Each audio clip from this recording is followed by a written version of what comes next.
नमस्कार दोस्तों, Bhatner IAS YouTube channel पर स्वागत है आपका। मैं नमिंदर संधू। तो दोस्तों, आज हम मुगल कालीन जो सैन्य प्रशासन है उसे पढ़ेंगे। मुगलों की सैन्य व्यवस्था कैसी थी उसके बारे में जानकारी प्राप्त करने जा रहे हैं। तो हमारा मुगल काल चल रहा है, मध्यकालीन भारत का इतिहास चल रहा है, तो उसमें देखेंगे मुगलों का जो सैन्य प्रशासन है। सैन्य प्रशासन में हम देखेंगे इसे कितने भागों में बांटा गया है। सबसे पहले तो हम देखेंगे इनमें घुड़सवार सेना थी। क्या थी? घुड़सवार जो सेना है। फिर हम देखेंगे पैदल सेना है। ठीक है, पैदल सेना।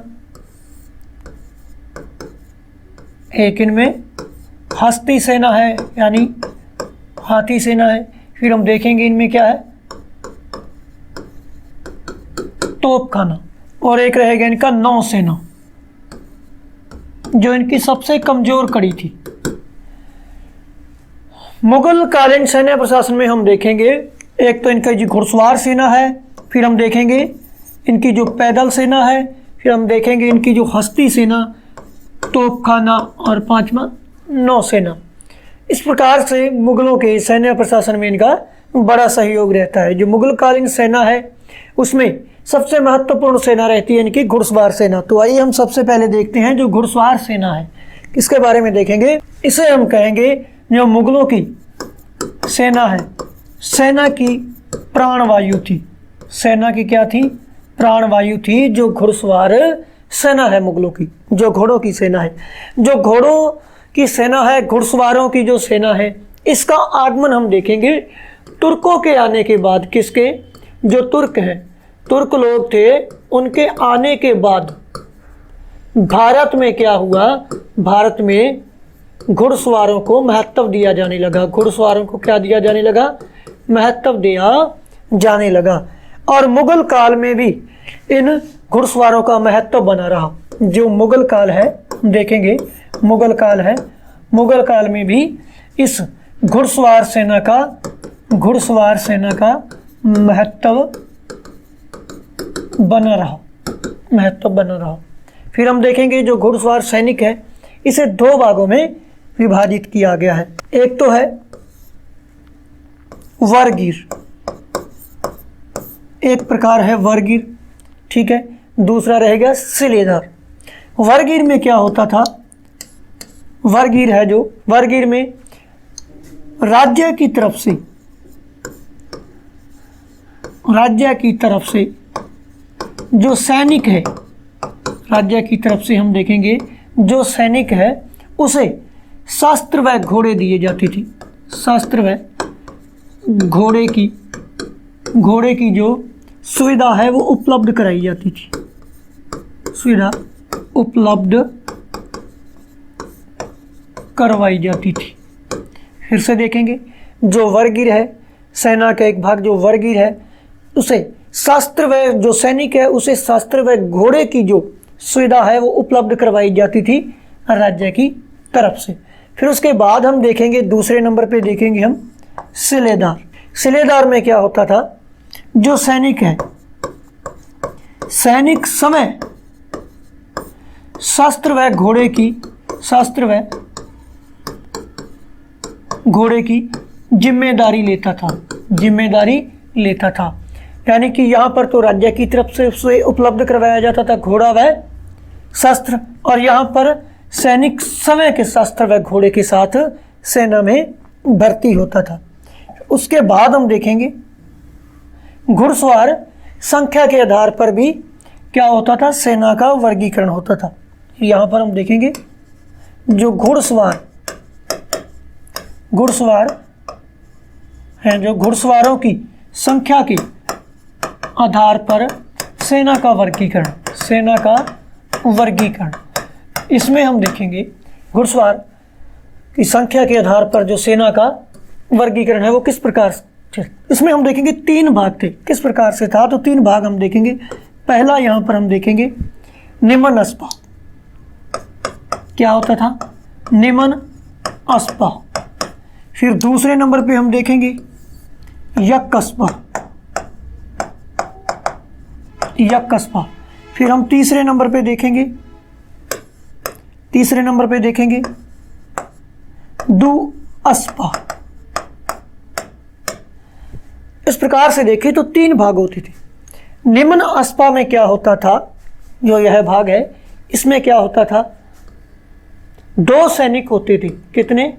2 सैनिक होते थे और इन 2 सैनिकों को एक घोड़े की सुविधा उपलब्ध करवाई जाती थी। 2 सैनिक होते थे और इन्हें एक घोड़ा दिया जाता था। यहाँ पर हम देखेंगे ये कोई 2 सैनिक है, ठीक है, इन्हें एक घोड़ा ही उपलब्ध करवाया जाता था। एक घोड़ा ही उपलब्ध कराया जाता था। सैनिक कितने होते थे? यहाँ पे हम देखेंगे 2 सैनिक होते थे। फिर हम देखेंगे यकस्पा। यकस्पा में क्या होता था, एक सैनिक को एक ही घोड़ा, एक सैनिक को एक घोड़ा उपलब्ध करवाया जाता था, एक घोड़ा या दिया जाता था। फिर उसके बाद है दुअस्पा। दुअस्पा में क्या होता था, एक सैनिक होता था। सैनिक कितने होते थे? एक सैनिक होता था। और फिर हम देखेंगे घोड़े कितने होते थे, उसे घोड़े 2 उपलब्ध करवाए जाते थे, घोड़े 2 उपलब्ध करवाए जाते थे। फिर उसके बाद हम देखेंगे पैदल सेना। पैदल सेना में क्या होते थे, एक तो बंदूकची होते थे। क्या होते थे? बंदूकची होते थे। और नंबर 2 शमशीरबाज। शमशीरबाज या हम कह सकते हैं जो तलवारबाज है, तलवारबाज होते थे। ये होती थी पैदल सेना। उसके बाद हम देखेंगे हस्ती सेना। कौन सी सेना? हस्ती सेना, यानी कि हाथियों की सेना। जो हाथी होते थे मुगल काल में, वो असम व उड़ीसा से हाथियों की पूर्ति होती थी। हाथियों की जो पूर्ति है वो कहाँ से होती थी? असम व उड़ीसा से होती थी। और जो हाथियों का जो विभाग होता था उसे क्या कहा जाता था? पीलखाना कहा जाता था। क्या कहा जाता था? पीलखाना कहा जाता था। अब हाथियों का प्रयोग कहाँ होता था, हम देखेंगे सेना में। इनका पढ़ रहे हैं जो हस्ती सेना है, सेना में प्रयोग होता था। और दूसरा हम देखेंगे जब राज दरबार में क्या होता था, राज दरबार में प्रदर्शन करने के लिए जो प्रदर्शन होता था, प्रदर्शन में भी इन हाथियों का योगदान होता था। और यही हाथी हैं जो भारत के इतिहास में हम पढ़ते हैं, पहले पढ़ चुके हैं, भारतीय शासकों की हार का कारण भी बनते थे, क्योंकि यह गोला बारूद और तीरों को नहीं झेल पाते थे और बिदक जाते थे और स्वयं की सेना को रौंद कर चले जाते थे। उसके बाद हम देखेंगे हस्ती सेना के बाद जो है सेना कौन सी? नौसेना या तोपखाना। तो यहाँ पर हम देखेंगे मुगलों का जो तोपखाना है, तोपखाने को बाबर के समय से ही, जो बाबर का समय है, बाबर के समय से ही मुगलों ने, जो मुगल हैं, कौन है? मुगलों ने तोपखाने को शामिल कर लिया था। मुगलों ने तोपखाने को शामिल किया, अपनी सेना में शामिल किया। इसमें क्या होता था, जो भारी तोपें होती थी उन्हें क्या कहा जाता था? तोपें कितनी प्रकार की थी? 2 प्रकार की। एक तो जिनसी और दूसरी कौन सी होती थी? जस्ती। जो जिनसी थी, भारी तोपें थी, जो भारी तोपें होती थी उन्हें क्या कहा जाता था? जिनसी। और जो हल्की तोपें होती थी उन्हें क्या कहा जाता था? जस्ती। जो हल्की तोपें होती थी उन्हें कहा जाता था जस्ती। फिर हम एक नाम और मिलता है, अर्राबा। अर्राबा क्या था? यहाँ पर हम देखेंगे अराबा। मुगल काल में अराबा भारी तोप को, जो भारी तोप थी, एक भारी तोप का नाम था अराबा, इसे अराबा कहा गया था। इसके बाद हम देखेंगे जो मुगलों का सबसे कमजोर भाग है, नौसेना। कौन सी है? नौसेना। नौसेना का अध्यक्ष हम पहले भी पढ़ चुके हैं, कौन था? मीर ए बहर है जो यह नौसेना का अध्यक्ष होता था। और मुगलों की सबसे कमज़ोर कड़ी थी, सबसे जो कमज़ोर कड़ी है वो कौन सी थी? नौसेना विभाग था। जो नौसेना विभाग है यह मुगलों की सबसे कड़ी कमज़ोर रहता था। यहाँ तक हमने देखा मुगलों का जो सैन्य व्यवस्था है। इसे हम फिर से रिपीट कर लेंगे। मुगलों का जो सैन्य प्रशासन है हम देख रहे हैं, उनमें हम देखेंगे घुड़सवार सेना है, पैदल सेना है, हस्ती सेना है, तोपखाने, नौसेना। क्योंकि मुगल जो मुसलमान थे, जो मुगल बादशाह थे, यह भी क्या थे? विदेशी थे, मध्य एशिया के फरगना से आए थे। बाबर जो था तो उनके पास भी क्या थी? जो एक महत्वपूर्ण सैनिक थे, घुड़सवार सैनिक ही रहते थे। क्योंकि जो घुड़सवार है इनका महत्व जो है तुर्कों के आने के बाद बढ़ गया था। तुर्क जो सेनाएं थी, तुर्क जो शासक थे, वह भी एक अच्छे घुड़सवार सैनिक थी। उन्हें हम कहेंगे कि एक बड़ी सैन्य व्यवस्था कह सकते हैं। जो तुर्क थे वह एक सैनिक शक्ति ही थी, सैनिक शासन ही रहे तुर्क जो है।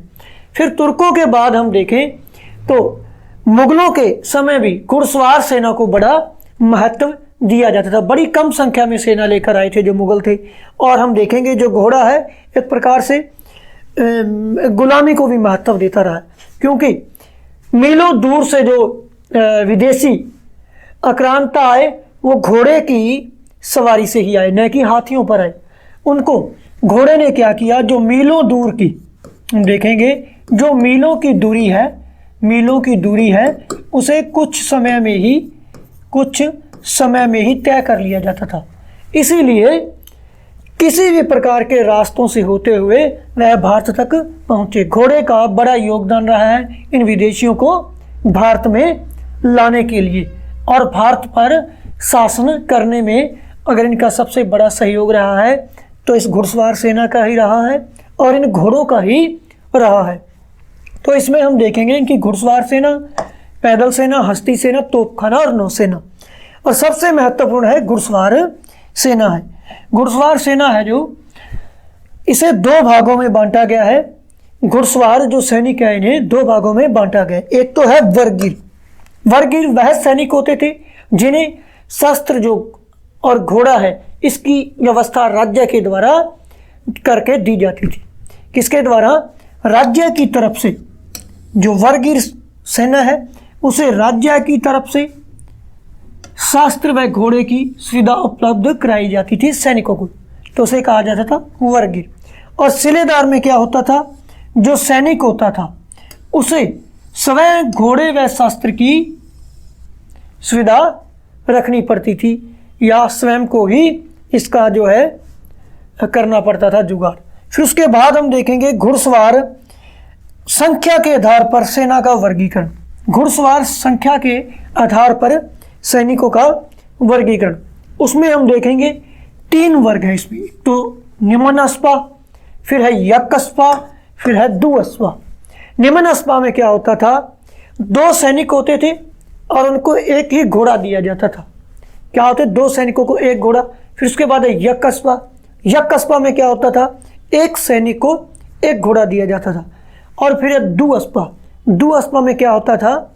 2 घोड़े 1 सैनिक को दिए जाते थे। यहाँ पे हम देखेंगे निम्न अस्पा 2 सैनिकों के बीच एक ही घोड़ा होता था। 2 सैनिक होते थे और घोड़ा एक होता था। यकस्पा में 1 सैनिक को 1 घोड़ा दिया जाता था। फिर दुअस्पा में क्या होता था? 1 सैनिक और घोड़े कितने हो गए? 2 हो गए। इस प्रकार से था। उसके बाद है पैदल सेना। पैदल सेना में बड़ी संख्या में होती थी। जो पैदल सेना है इसमें एक तो बंदूकची होते थे, शमशीरबाज होते थे, तलवारबाज जिसे हम कहेंगे, तीर कमान जो सेना है, तीरंदाज होते थे। ठीक है, इस प्रकार से उनकी यह सेना रहती थी। उसके बाद है हाथी सेना है या हस्ती सेना हम कहेंगे जिसे।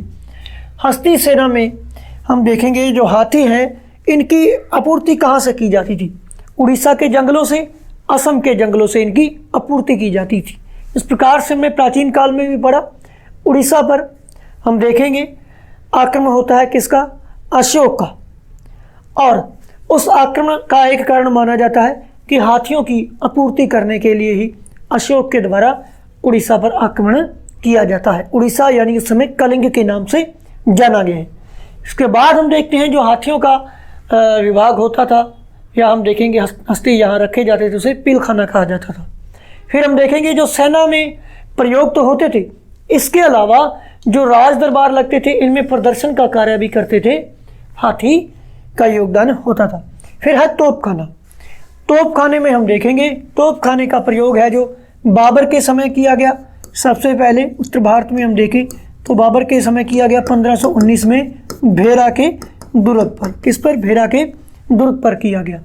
तो बाबर के समय से ही मुगलों की सेना में तोपखाने को शामिल किया जाता है। और इसमें हम तोपों के प्रकार देखें, जिस्ती और जिंसी। जिंसी क्या होती थी? भारी तोपें, और हल्की तोपों को जस्ती कहा जाता था। फिर हम देखेंगे अराबा। अराबा क्या है? एक भारी तोप का नाम है अराबा। इसके बाद हम देखेंगे जो है नौसेना। नौसेना का जो अध्यक्ष मीर बहर कहलाता था, और नौसेना है मुगल काल की सैन्य व्यवस्था में देखें तो सबसे कमज़ोर कड़ी होती थी। सबसे कमज़ोर जो कड़ी है वो नौसेना विभाग ही रहता था। इसके बाद हम देखेंगे मनसबदारी व्यवस्था। सबसे पहले तो हम देखेंगे जो मनसब है। मनसब है, यह एक फारसी भाषा का शब्द है। किस भाषा का? फारसी भाषा का शब्द है। भाषा का शब्द है जो मनसब है, जिसका अर्थ क्या है, तात्पर्य क्या है, हम देखेंगे पद या श्रेणी, इसका अर्थ है। किसका? मनसब का। फिर यहाँ पर हम देखेंगे जो मनसबदार है। मनसबदार कौन है? पद को धारण करने वाला। पद को धारण करने वाला। पद को धारण करने वाला क्या कहलाएगा? मनसबदार कहलाएगा। जैसे हम देखेंगे यहाँ पर जो प्रशासनिक सेवा है, सरकारी सेवा है मुगलों के समय, जो प्रशासनिक सेवा है, प्रशासनिक सेवा के अनुक्रम में कोई व्यक्ति या अमीर के पद का धोतक क्या कहलाएगा? मनसबदार कहलाता था। फिर यहाँ पर हम देखेंगे इसका प्रारंभ कब होता है। मनसबदारी व्यवस्था का प्रारंभ होता है अकबर के शासन काल में। हम देखेंगे अकबर के शासन के 11वें वर्ष में। और अकबर गद्दी पर कब का बैठा? हम देखेंगे 14 फरवरी 1556 को बैठा था।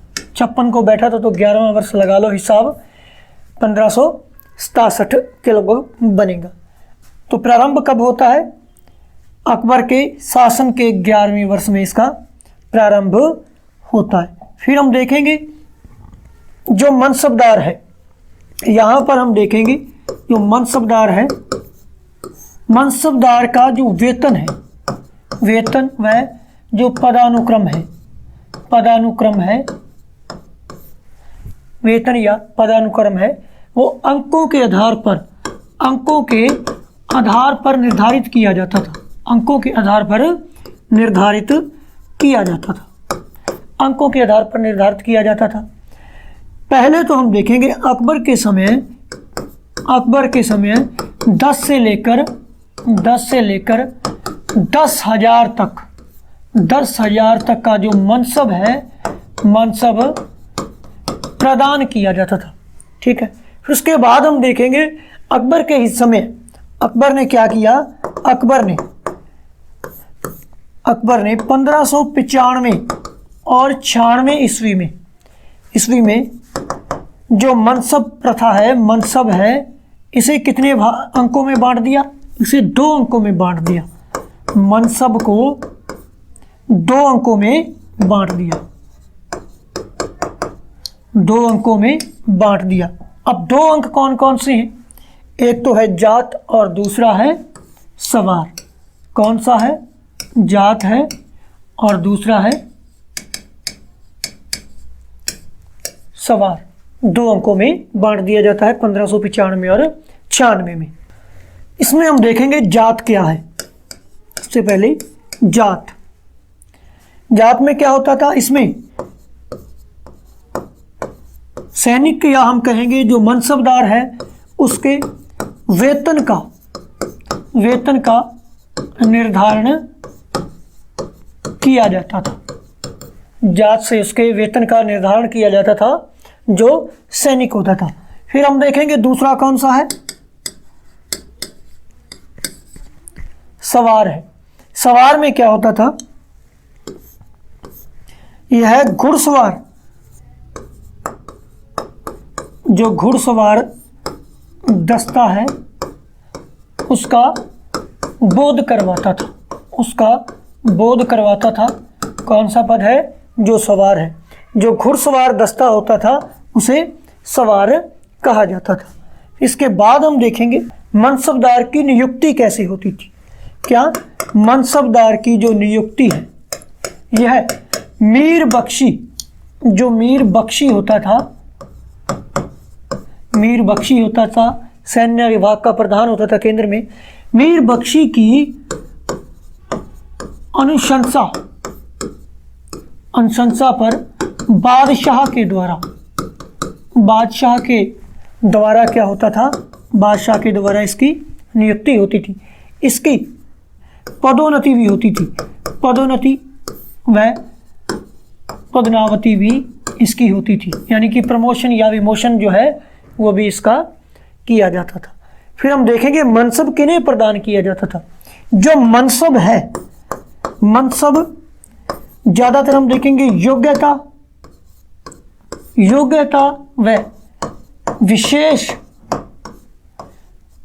वर्गों को भी महत्व दिया जाता था। जो विशेष वर्ग है उन्हें भी महत्व दिया जाता था, जो मनसबदारी या व्यवस्था है। जैसे हम देखेंगे कौन कौन से वर्ग होते थे। एग्जाम्पल देखें तो हम देखेंगे, जैसे हम देखेंगे जो खानजादा वर्ग है, कौन सा है, खानजादा। ऐसे अमीर जिनका संबंध किससे होता था, शाही परिवार से होता था, जिसमें हम देखेंगे मध्य एशिया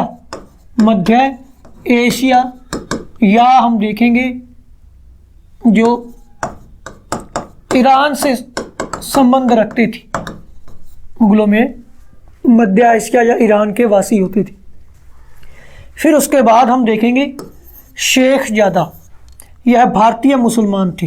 कौन, जो शेख ज़्यादा है ये कौन थे, भारतीय मुसलमान थे।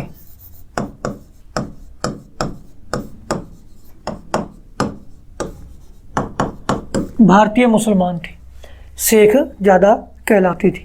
फिर इसके बाद हम देखेंगे खानजादा हो गए, शेख ज़्यादा हो गए। फिर स्वायत्त शासक होते थे, जिनमें हम देखेंगे राजपूत शासक हैं, उन्हें स्वायत्त शासक कहा जाता था। स्वायत्त शासकों में हम देखें जो स्वायत्त शासक हैं, जो भारत के शासक थे, जिसमें हम देखेंगे विशेष रूप से राजपूत शासक, विशेष रूप से कौन थे, जो राजपूत शासक थे। ठीक है, यहाँ पर हम देखेंगे जो मूल निवासी थी भारत की, इन्हें स्वायत्त शासक कहा गया है। इनका भी योगदान रहा जो इनकी मनसबदारी प्रथा है। राजपूतों में हम देखेंगे अमेर के राजा जो मान सिंह है, उन्हें सबसे पहले हम देखेंगे अकबर के द्वारा 7000 का मनसब प्रदान किया गया था। तो इस प्रकार से हमने देखा मनसबदारी जो व्यवस्था है। फिर इसके बाद हम देखेंगे जो कुछ संशोधन किए जाते हैं। जैसे हम देखेंगे अकबर के समय में क्या होता है, जो अकबर है, अकबर के समय में क्या होता है, जो सैनिक है उनमें हम देखेंगे दाग प्रथा। पहले हमने किसके समय देखा, सल्तनत काल में जो शासक रहा खिलजी, अलाउद्दीन खिलजी, और एक जो हुलिया नोट है, हुलिया नोट करने की जो प्रथा है। फिर उसके बाद आते हैं जहांगीर, अगले बादशाह है मुगल बादशाह जहांगीर के समय हम देखेंगे दुअस्पा वह एक है सिंह अस्पा की शुरुआत की जाती है। दुअस्पा व सिंह अस्पा की जो शुरुआत है किसके द्वारा की जाती है? जहांगीर के द्वारा की जाती है। इसमें क्या होता है, सैनिकों की संख्या है, क्या है? सैनिकों की संख्या है, इसमें तो वृद्धि की जाती है, वृद्धि की जा सकती है, लेकिन उनके वेतन में वृद्धि नहीं की जाएगी, उनके वेतन में वृद्धि नहीं की जा सकती। इसी के साथ ही कुछ शाहजहां के समय भी परिवर्तन होते हैं। शाहजहां के समय हम देखेंगे क्या होता है, मुगल बादशाह शाहजहां है, 1/2 1/3 जो भाग है सेना का वह भी मनसबदारी में लाए जाते हैं। किसके द्वारा? 1/2 और 1/3 है जो किसके समय में लाए गए? शाहजहां के समय ही लाए जाते हैं। शाहजहां समय होता क्या है, जो मनसबदार होता था या सैनिक होते थे, मनसबदार को क्या होता था, जो मनसबदार है उसकी सेना के अनुपात में ही वेतन दिया जाता था, सेना के अनुपात में ही वेतन दिया जाता था। अगर किसी मनसबदार के पास सेना में वृद्धि हो जाती है या हम कहेंगे उसका वेतन कम है तो सेना की कटौती की जाएगी। ऐसे हमने देखा सेना के अनुपात में अगर वेतन कम होता है तो क्या होगा, उसकी सेना की कटौती की जाएगी, सेना में कटौती की जाएगी। इस प्रकार के जो परिवर्तन है वो होते गए मुगल काल में। इसे हम फिर से देख लेंगे। क्या देख रहे थे हम? मनसबदारी व्यवस्था। मनसबदारी व्यवस्था क्या है? इसका अर्थ है पद या श्रेणी से है।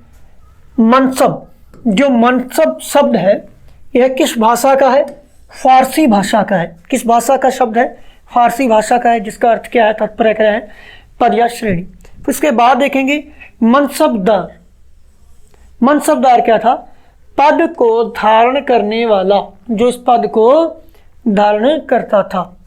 जैसे हम देखेंगे प्रशासनिक सेवा है जो इसके अनुकरण में वह व्यक्ति या अमीर जिसका यह बोध कराता है या जिस स्थिति का यह बोध कराता है या इसका द्योतक है, उसे क्या कहेंगे?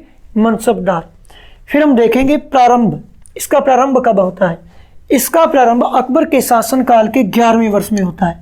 जो अकबर का शासनकाल है उसके 11वें वर्ष में होता है। फिर उसके बाद हम देखेंगे मनसबदार का वेतन। मनसबदार का वेतन जो है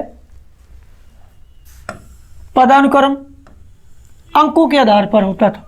जो मनसबदार का वेतन है, पदानुक्रम है, वो किसके आधार पर होता था? अंकों के आधार पर होता था। अब अकबर के समय 10 से लेकर 10,000 तक जो मनसब है प्रदान किया जाता था। उसके बाद हम देखेंगे अकबर ने 1595 और 96 ईस्वी में जो मनसबदार है इसे 2 अंकों में विभाजित कर दिया। और 2 अंक कौन कौन से थे? एक तो था जात और दूसरा था सवार। अब जात का अर्थ क्या है? जो मनसबदार का वेतन निर्धारण किया जाता था, जिसके आधार पर हम देखेंगे मनसबदार के वेतन का निर्धारण होता था, उसे जात कहा गया। फिर है सवार पद। यह घुड़सवार दस्ते का बोध करवाता था, यानी जो घुड़सवार दस्ता है उसे सवार कहा जाता था। उसके बाद है इसकी नियुक्ति। नियुक्ति कैसे होती थी? मीर बख्शी की अनुशंसा पर बादशाह के द्वारा ही इसकी नियुक्ति होती थी। इसका प्रमोशन व विमोशन होता था। उसके बाद है इसकी जो नियुक्ति, इसकी योग्यता या ज़्यादातर विशेष वर्गों को अमीर वर्ग होता था उसे महत्व दिया जाता था। और उस वर्गों में हम देखेंगे कौन कौन से वर्ग थे। उनमें खानजादा, शेखजादा या स्वायत्त शासक जो होते थे। खानजादा में क्या होते थे? ऐसे वर्ग जिनका संबंध शाही परिवारों से होता था, या क्या होता था मध्य एशिया या ईरान के जो मुसलमान थे। फिर हम देखेंगे जो शेखजादा है, शेखजादा भारतीय मुसलमान होते थे, उनका वर्ग था। फिर उसके बाद हम देखेंगे जो स्वायत्त शासक हैं, जैसे भारत के शासक विशेष रूप से राजपूत शासक हैं। फिर हम देखेंगे इनके कुछ संशोधन भी किए गए, जैसा कि अकबर के समय क्या किया गया, दाग प्रथा व हुलिया नोट करने की प्रथा की शुरुआत की गई, ताकि सैनिकों पर क्या किया जा सके, कड़ी निगरानी रखी जा सके, वह घोड़ा ना बेचे, सैनिकों की अदला बदली न हो। फिर आता है जहांगीर, मुगल बादशाह अगला, अकबर के बाद जहांगीर। दूअस्पा व सिंह अस्पा की जो शुरुआत है इसके समय होती है, और इसके आधार पर हम देखेंगे सैनिकों की संख्या में तो वृद्धि की जा सकती है, लेकिन उसके वेतन में वृद्धि नहीं की जा सकती, ना ही सवार में वृद्धि की जा सकती है। उसके बाद है शाहजहां। शाहजहां के समय भी कुछ हुआ, परिवर्तन किए गए, कुछ संशोधन किए गए। उसके समय 1/2 1/3 भाग मनसबदारी के लाए गए। फिर है जो मनसबदार है, मनसबदार की सेना के जो अनुपात में वेतन दिया जाता था। अगर किसी मनसबदार का वेतन निर्धारित सीमा से कम है, किसी मनसबदार का अगर वेतन निर्धारित सीमा से कम दिया जाता है, तो उसके सैनिकों में भी कटौती की जाएगी। क्या किया जाएगा, उसकी सैनिकों में भी कटौती की जाएगी। इस प्रकार से ये मनसबदारी व्यवस्था रहती है इनकी। उसके बाद हम देखेंगे मुगल कालीन जो जागीरदारी व्यवस्था है। जागीरदारी व्यवस्था को वजह भी कहा जाता था। किस नाम से, वजह, इसका ही एक अन्य नाम था, अन्य नाम था किसका, जागीरदारी व्यवस्था का, वजह भी कहा जाता था। जो मनसबदार होते थे, हम देखेंगे जो मनसबदार होते थे, मनसबदार को वेतन के बदले में जागीर का आवंटन किया जाता था। वेतन के बदले में जागीर का आवंटन किया जाता था, और इसी जागीर से वह राजस्व वसूल करता था, राजस्व वसूल करने का कार्य करता था जो मनसबदार होता था। फिर हम यहाँ पर देखेंगे यह जो जागीरदारी व्यवस्था है, जागीर क्या होती थी, जो जागीर है यह वंशानुगत नहीं थी, वंशानुगत नहीं थी। इसलिए कोई मनसबदार या हम कहेंगे जागीरदार जो है, जागीरदार है, इसे हस्तांतरण नहीं कर सकता था, हस्तांतरण नहीं कर सकता था। फिर हम देखेंगे उसके बाद जो औरंगजेब है, औरंगजेब के समय जागीर देने का जो प्रचलन है काफ़ी बढ़ जाता है। होता क्या है, जब मुगल काल है, मुगल काल का हम देखेंगे, मुगल काल का जो विस्तार है दक्षिण भारत में होने के कारण, विस्तार दक्षिण भारत में बढ़ जाने के कारण होता क्या है, जो जागीर है, जागीरों का आवंटन है, जागीर का आवंटन है वह बढ़ जाता है, जिससे क्या होता है प्रशासन में या हम कहेंगे दरबार में गुटबाजी बन जाती है, दरबार में गुटबाजी हो जाती है, एक दूसरे का विरोध होने लगता है, ईर्ष्या होने लगती है। तो काफ़ी हद तक बहुत से इतिहासकार कहते हैं जो जागीरदारी प्रथा है मुगल काल के पतन का सबसे बड़ा कारण बनी। तो जागीरदारी जो प्रथा है, जागीरदारी प्रथा मुगल हैं, मुगलों के पतन का सबसे बड़ा कारण रही, सबसे बड़ा कारण रही जागीरदारी व्यवस्था। अब हम देखेंगे जागीरदारी है जो है कितने प्रकार की थी। सबसे पहले हम देखेंगे जागीर-ए-तन, यह जो अमीर वर्ग था या हम कहेंगे मनसबदार थे, उन्हें वेतन के बदले में दी जाती थी, हम पहले ही पढ़ चुके हैं। लेकिन उसके बाद हम देखेंगे एक होती थी वतन जागीर, वतन जागीर। वतन जागीर क्या होती थी, यह यहाँ के मूल शासकों को दी जाती थी। किन्हें दी जाती थी? भारत के जो मूल शासक हैं उनको यह जागीर प्रदान की जाती थी। जागीर प्रदान की जाती थी। जैसे हम देखेंगे जो शासक यहाँ का मूल निवासी है उसे वह जो जागीर है, जो भूमि है, वह मुगलों के द्वारा प्रदान की जाती थी। जैसे हम देखेंगे जो राजपूत शासक हैं, जैसा कि हम देखेंगे आमेर के राजपूत, उनमें हम देखेंगे मानसिंह है, भगवंत दास है। उनकी जो पैतृक जागीर है, जो उनका पैतृक शासन है, वह उनसे नहीं छीना जाता था। और जो वतन जागीर है, यह क्या होती थी? वंशानुगत होती थी। क्या होती थी? वंशानुगत होती थी। जो वतन जागीर है वह क्या होती थी? वंशानुगत होती थी। इसके बाद है अलतमगा जागीर। अलतमगा जो जागीर है, इसकी शुरुआत हम देखेंगे। जो इसकी शुरुआत है, इसकी शुरुआत किसके समय होती है? इसकी शुरुआत जहांगीर के समय होती है। मुगल बादशाह जहांगीर के समय इसकी शुरुआत होती है। यह अभिजात वर्ग को या कुलीन वर्ग को दी जाती थी। जो अभिजात या विशेष वर्ग है, अभिजात वर्ग को दी जाती थी, जो क्या होता था?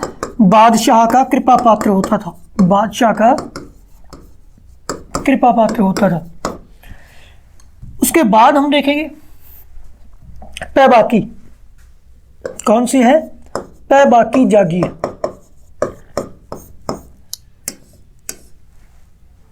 यह आवंटन के लिए आरक्षित रखी जाती थी। क्या होता था? जो आवंटन है, आवंटन के लिए आरक्षित रखी गई जागीर है, उसे क्या कहा जाता था?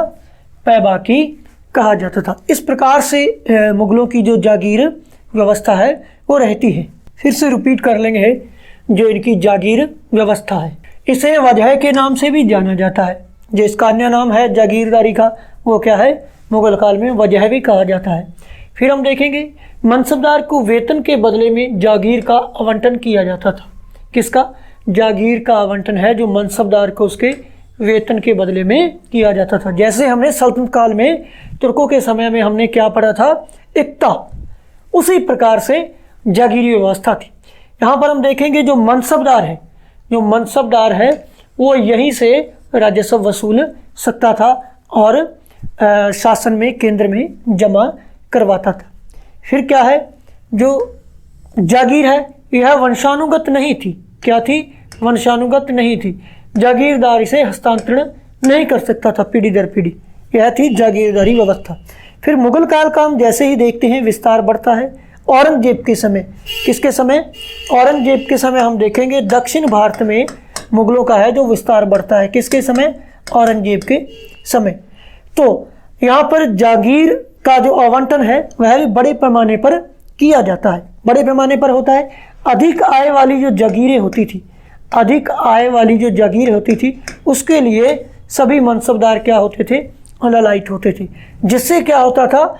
दरबार में एक प्रतिस्पर्धा हो जाती है और प्रतिस्पर्धा हो जाने के कारण दरबार में क्या हो जाता है? गुटबंदी बन जाती है। दरबार में क्या होता है? गुटबंदी भी बन जाती है। और जो यही जागीर व्यवस्था है, जागीर व्यवस्था ही मुगलों के पतन का सबसे बड़ा कारण बनती है। मुगलों के पतन का सबसे बड़ा कारण बनती है। फिर हम देखेंगे जागीर के कुछ प्रकार हैं। जैसे हम देखेंगे जागीर तन, आवंटन के यानी कि वेतन के बदले में आवंटित की गई जागीर जागीर तन कहलाती थी। यानी वेतन के बदले में जिसका आवंटन होता था जागीर तन कहलाती थी। उसके बाद है वतन जागीर। वतन जागीर मुगल शासकों के द्वारा जो भारत के मूल शासक थे, जैसे हम देखेंगे राजपूत शासक, उनको जो जागीर प्रदान की जाती थी जिसके वह स्वयं स्वामी होते थे, उन्हें वतन जागीर कहा जाता था। जैसे हम देखेंगे आमेर के राजपूत शासक हैं जो, ठीक है, उनको उनकी जो भूमि है, उनकी जो मातृभूमि है वह उन्हें ही प्रदान की जाती थी।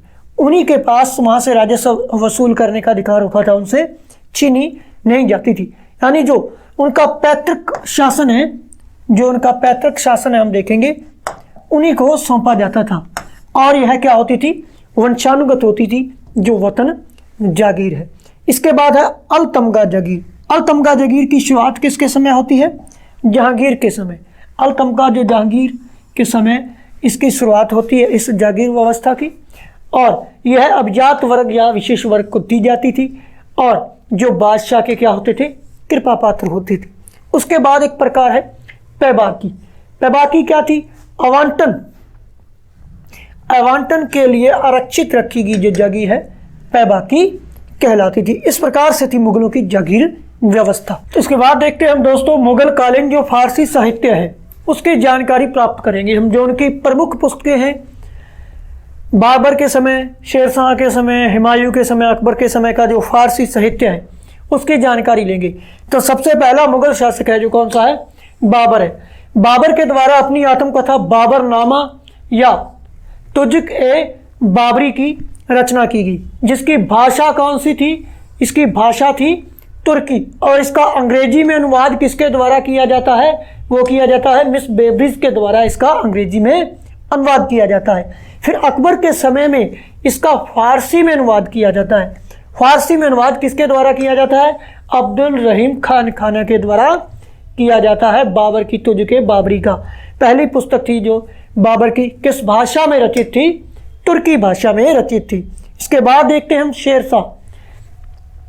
शेरशाह के समय तारीख-ए-शेरशाही महत्वपूर्ण पुस्तक है। सब में देखें हम तारीख-ए-शेरशाही। इसका जो लेखक था वो अब्बास खां शेरवानी था, जो शेरशाह के शासनकाल की जानकारी देने वाला महत्वपूर्ण ग्रंथ रहता है। इसके बाद है हुमायूं नामा। हुमायूं के काल की पुस्तकों में हम देखें कौन सी है? हुमायूं नामा। हुमायूं नामा उसकी बहन गुलबदन बेगम के द्वारा लिखित ग्रंथ है जो हुमायूं से संबंधित जानकारी देता है। एक ग्रंथ है तारीख-ए-रशीदी। कौन सा? तारीख-ए-रशीदी ग्रंथ है। हुमायूं के समय लिखा किसके द्वारा गया? मिर्जा हैदर दोगलत के द्वारा यह लिखा जाता है। और इसमें हुमायूं और शेरशाह के कन्नौज का जो युद्ध है इसका वर्णन भी किया गया है। इसके बाद है अकबर। अकबर के समय का होता है प्रमुख पुस्तक रहती है जो अकबर के शासनकाल की जानकारी देने वाली, वो रहती है आईने अकबरी। कौन सी है? आईने अकबरी, जिसमें अबुल फजल द्वारा इसे लिखा जाता है। दूसरी है मुंतखब उत त्वारीख। कौन सी? मुंतखब उत त्वारीख, जो इसका विरोधी रहता है अकबर का बंदायूनी। बंदायूनी के द्वारा मुंतखब उत त्वारीख की रचना की जाती है। अकबर कालीन एक अन्य महत्वपूर्ण पुस्तक रहती है नफाइल उस मासरी, जिसे अलाउद्दीन कजविनी, मीर अलाउद्दीन कजवी के द्वारा रचा जाता है। कौन सी? नफाइल उस मासरी। फिर है जहांगीर के संदर्भ में जो ग्रंथ रचे गए इसके समय में, पहली है जहांगीर की आत्मकथा तुजुक-ए-जहांगीरी, यह किसकी है? जहांगीर की आत्मकथा है। फिर है उसके बाद इसके समय की अगली महत्वपूर्ण पुस्तक है इकबाल-नामा-ए-जहांगीरी। कौन सी है? इकबाल-नामा-ए-जहांगीरी, जिसका रचनाकार है मोतमिद खान। जहांगीर के समय का लेखक मोतमिद खान इसका रचनाकार है। इसके बाद आता है शाहजहांकालीन साहित्य। इसमें हम देखेंगे पातशाहनामा से 3 पुस्तकों की रचना होती है। कितनी? 3। पातशाहनामा से 3 पुस्तकों की रचना होती है।